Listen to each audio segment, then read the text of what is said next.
One of the most difficult things to deal with in corporate society is layoffs. They're miserable for everyone involved, especially the people who are being let go. Think about what happens when you get laid off. You're basically told, you're not worth the money that we spend on you now, so we're not going to spend any more on you. What you did may or may not have been good, but we don't want you here anymore. You're not part of our family. You're being cast out from a tribe to which you pledged allegiance and supported for however long you were there. It's very frustrating and demeaning experience to be laid off. But in this episode, I want to talk to you about why layoffs happen, how we can fix the layoff apparatus, and give you 3 reasons why you shouldn't worry too much, or how to get to a place where you don't worry too much about layoffs for yourself. My name is Tom. I'm the founder of Vertical Motion, where we help mid-career professionals get to the executive level. If that's interesting to you, there's a link down below in the description that will lead to the main video on our channel that explains the Executive Career Accelerator program that we've run that actually takes people from mid-career professional up to the VP ranks or C-suite or beyond. We have 50 people in the program right now. We have 11 people who have graduated the program, and there's another 9 people, I think, that are interviewing right now. So the program is on fire. We're excited about having other people join the program. If you're interested, you can learn more down below. So with that out of the way, let's get into what's really happening here with layoff. And the first thing I want to dive into is, why do layoffs happen so often? So let's talk about this. Why do layoffs happen as often as they do? Well, first and foremost, there are short-term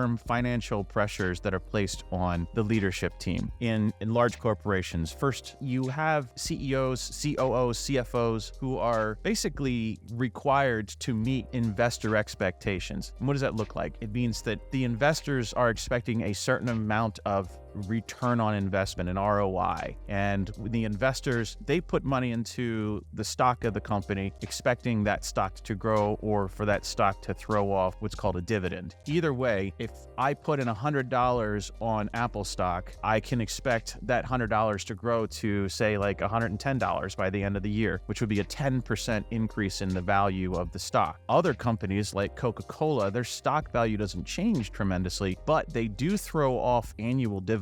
So if I have $100 of Coca-Cola stock, I may get a $4 dividend check every year, year over year, for perpetuity. And so it's a way for me to make my money grow by putting that in there. Investors invariably put pressure on the corporations in which they invest to show up with the profits that they expect every quarter, every single quarter. And this causes so much pressure on the leadership teams to meet those objectives. Now, the other side of this is that executives have compensation packages that are designed to maximize the outputs for the investors. The board of directors typically defines the executive compensation packages, and those executive compensation packages are tied to financial metrics that are driven by the investors, because usually the board has, well, some independent investors, but usually there are people with financial responsibility or financial interest in that company that are running the board and telling the executives, here's what we want you to focus on. We want you to make us rich. And if you make us rich, we'll make you rich. So that is the agreement between the investors and the board and the executive team. That doesn't always translate down to employees. And that's the problem, right? So at some point at the VP level down below, these people are not really part of the math when it comes to what optimizes shareholder value and shareholder growth. So, and the other reason that executives will create layoffs is because they're trying to handle near-term economic uncertainty. That means right now, for example, here it is, early 2024. There's a couple things going on in the world that are a little crazy. This is an election season, for example, here in the United States. There's potentially war in China and Taiwan coming. The Middle East is kind of exploding again. Russia and Ukraine are still going at it. There's global warming is an issue. So there's all kinds of things that are happening in global society that companies and leadership teams have to think about, and they have to plan for and adjust. Also, changing consumer interests and consumer spending. We tend to be a consumer-driven economy. And so while there's a lot of businesses that are B2B, all of those B2B businesses at the end of the day are there to serve primarily the needs of consumers. And if consumers change their spending habits, or if inflation ratchets up the cost of things to the point where consumers have to stop spending on things like vacations and cars so they can afford food and housing, then that's going to change business models dramatically. And executives have to be aware of that. So here's my point. There are good reasons for layoffs, and then there are shit reasons for layoffs. And it depends on the type of executive, the type of culture, the type of the board, the type of shareholders that you have that determine whether those companies are laying off people appropriately or inappropriately. There's still more reasons for layoffs, and sometimes they're reasonable reasons for layoffs. And so some of those can be changes in strategic priorities. Like if you think about what I just said about shifting market trends, you may decide as a leader that we need to wind down this business and let go of this thing that we focus on and instead focus on this other new thing that's really taking off for us. And so that means that the team that's responsible for that legacy product or service may no longer be needed by the organization. Oftentimes, organizations will try to retrain and repurpose employees into new roles, but that's not always possible. And so there are times where it does unfortunately make sense to let go of a certain workforce because the work that they're doing is no longer relevant. The other reason that layoffs happen is because of increased competition. And so if somebody's doing a really good job of building the world's best car, and then another company comes along and builds a better car, and that car takes more market share, well, the auto workers who are manufacturing that first car may lose their jobs because there's just not enough demand for those products anymore. So changing factors in competition also can drive layoffs. The reason that I'm least excited to talk about is because layoffs happen because, well, they can. And Jack Welch back in the 80s became the poster child of executives who learned how to use layoffs as a financial manipulation tool. And this is because back in the 60s and 70s, it wasn't like this, but there were a bunch of court rulings by the Supreme Court and state Supreme Courts that said that at-will employment is what is should be the de facto way that we have contracts between employees and companies. So what does that mean? It means at-will is basically saying that employers shouldn't be bound by implied terms of employment beyond basic duties and wages. If you think about it today, like if you go and get a new job, you expect to be paid for the work that you do, and that's basically it. That is the basics of a job, right? You do a job and you get paid for it. And like everything else is gravy on top of that. It didn't used to be that way. Back in the 50s and 60s, when your grandparents were employed, and they talk about the good old days of like working for a company for 40 years, that's because they showed up, they got pensions, they got enough money to buy a house that could support a family of 5 and a car on one income. Those were things that did exist at one time in society. And throughout the 60s and 70s, the court stripped back all the protections for employees that were laid down during the New Deal era during the 1930s. So all of those protections were kind of stripped away in the 60s and 70s. And that led to the wave of layoffs that started happening in the 80s and 90s on an annualized basis with the sole purpose of maximizing profit. Nothing is more frustrating than watching a company announce record profits for the year and a 1,500 person layoff. It's greed. It's absolutely disgusting. But the law allows this now. It didn't allow this back in the 60s and 70s, and now it does. So that's one of the reasons why layoffs happen, is because they can happen. Now, the flip side to at-will employment means that you can easily walk away from an employment contract, whereas in the past it was a little bit more tricky. But now you can show up and be like, no notice, I'm out.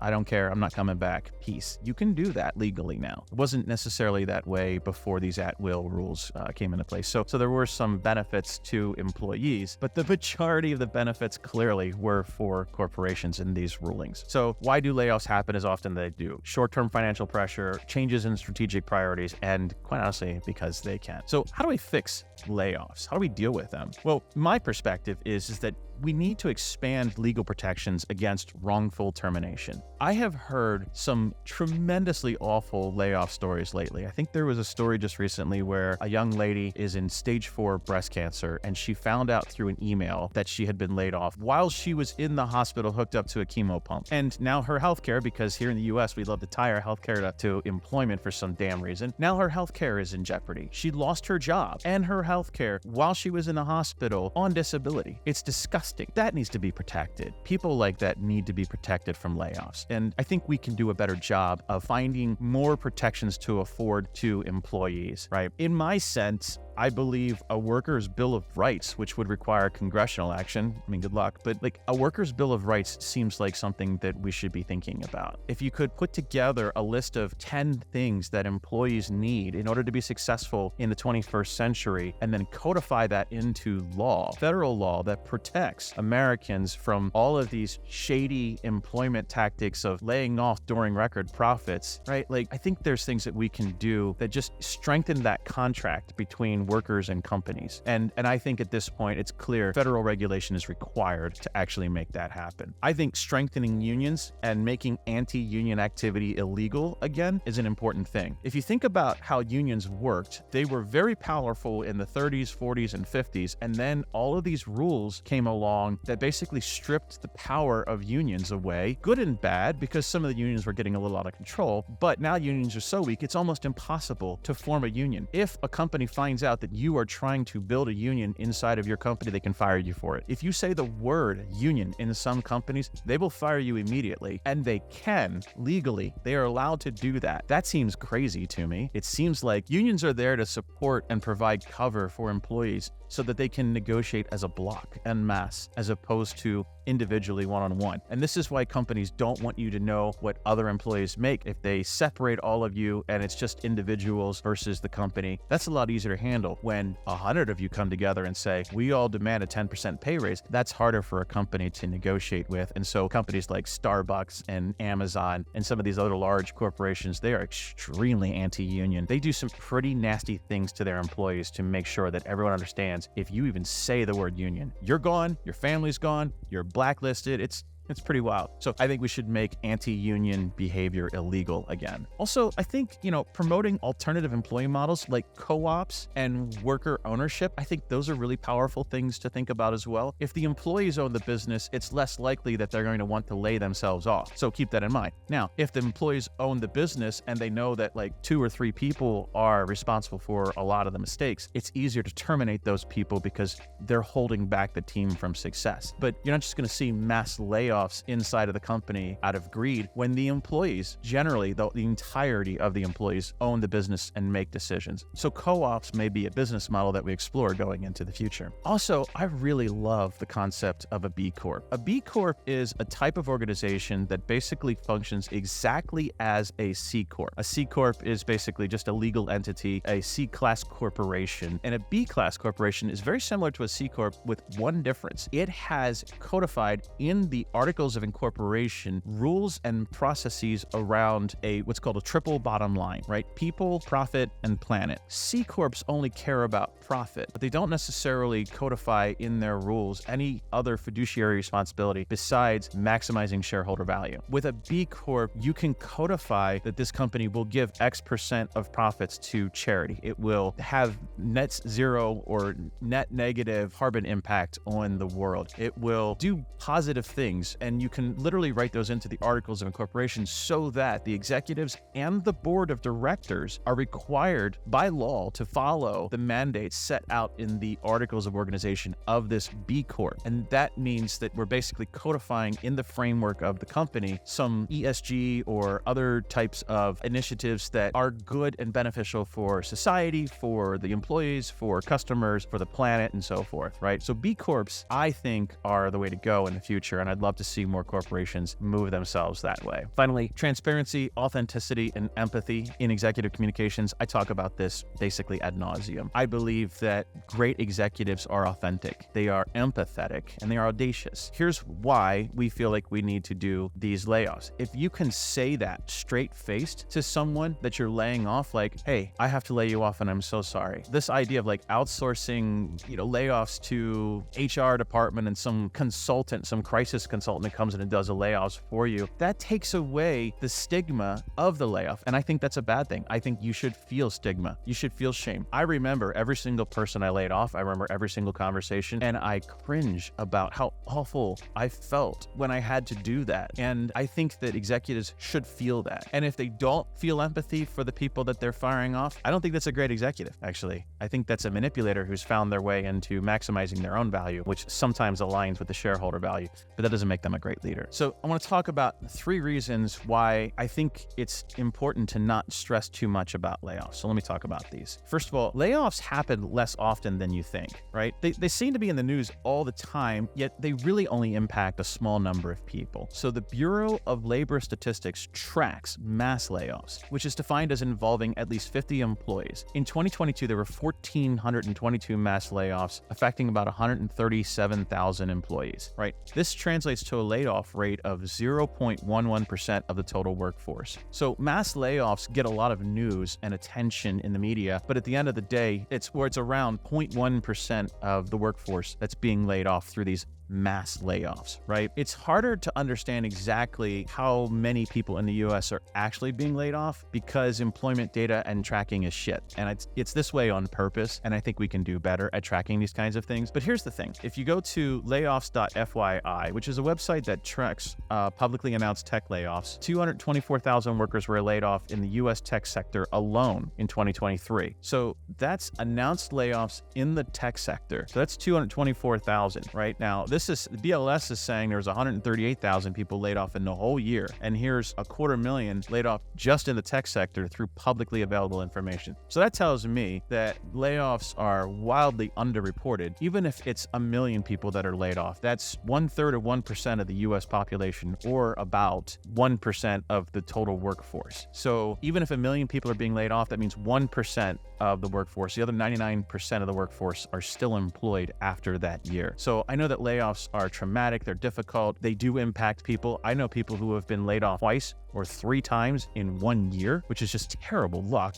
and terrible cultures, but it happens. It's just not as often as you think. Car crashes happen a lot too, and they're terrible and tragic when they happen, but they don't happen every day to you. So just keep that in mind, that they happen less often than you think. The other thing to remember is that unemployment is actually at all-time lows, right? So we have unemployment edging up a little bit right now, but like edging up a little bit looks like this down here in the corner, where if you look at the rest of the scale going back to the 1950s, all these red spots were economic busts or booms or things like that. So this was the financial crisis of 2008 caused by a bunch of greedy people. That led to a huge spike in unemployment up to about 10%. And then over the next 10 years, we've knocked that down to 4%. COVID hits, takes our unemployment rate to record highs. And then for whatever reason, we were able to basically bounce right back within 2 or 3 years back to those record lows of unemployment that we were at. Now, there's a lot to this, and I don't want to dive into it too much, but I'll just say that like there are plenty of people who are underemployed, making less money than they probably should be making. There are a lot of people who have left the workforce and basically given up on finding work too, and those people are not shown in these numbers. But even if you add that back in, those unemployment levels are still historically low. So just keep in mind that like, yes, unemployment is a thing, but you can find work if you look hard enough for it. Finally, you can become layoff proof. We teach a program called the Executive Career Accelerator that helps people build powerful executive brands, and as well as activating and managing a massive executive network, both online and in real life, that keeps opportunities coming your way. So the idea is that if you ever do get laid off, you can put a message out on LinkedIn, and within hours, you'll have 3 or 4 opportunities in your inbox. You're available? Oh my goodness, we should talk. Send me a DM. That kind of thing, right? So if you have an active network and a strong brand, people will be tapping you on the shoulder constantly for opportunities. And if you wind up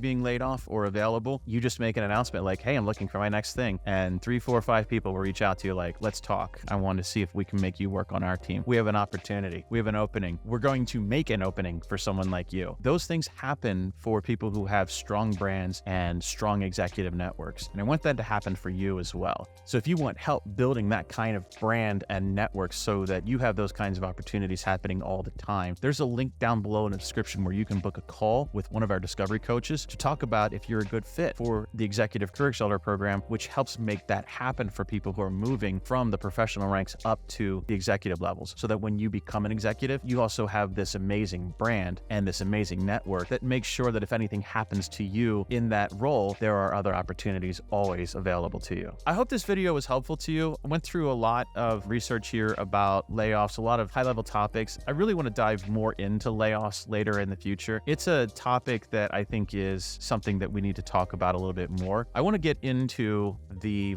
mindset of people who do these layoffs a little bit and when it's appropriate to do layoffs and when it's inappropriate. So we'll talk about that in another episode, but hopefully this was helpful to you, and I'll see you in the next one.